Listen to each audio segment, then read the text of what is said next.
जयकुमार रावल यांच्या डोळ्यामध्ये आनंदाश्रू पाहायला मिळाले। मंत्रीपद मिळाल्यामुळे जयकुमार रावल हे आनंदी झाले आणि त्यांच्या डोळ्यातून आनंदाश्रू वाहू लागले। केंद्र आणि राज्य नेतृत्वाचा मी आभारी आहे अशी भावनाही त्यांनी व्यक्त केलेली आहे। यांच्याशी संवाद साधलेला आहे आमचे प्रतिनिधी कृष्णात पाटील यांनी। पाहूयात।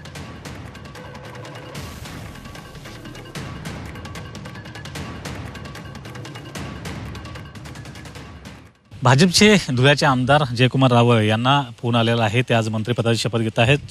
16 ते 19 या दरम्यान तुम्ही मंत्री होताच। मधल्या काळामध्ये थोडीशी उलकावणी झाली, परंतु पुन्हा एकदा आज कॅबिनेट मंत्रिपदाची शपथ घेतात। काय नेमक्या भावना आहेत, काय सांगा?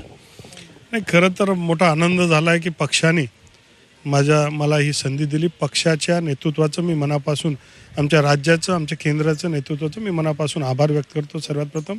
दुसरं, ही फार मोठी जबाबदारी आहे।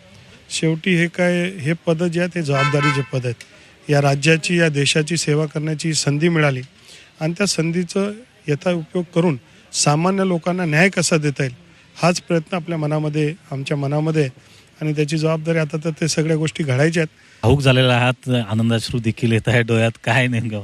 नाही, ते खरं तर आनंदाचा विषयच आहे। एवढी मोठी संधी मिळाली आहे, एवढा न्याय मिळाला आहे आणि म्हणून मोठा विषय आहे। नेत्यांनी विचार केला आहे, त्यांचं मी मनापासून आभार व्यक्त करतो।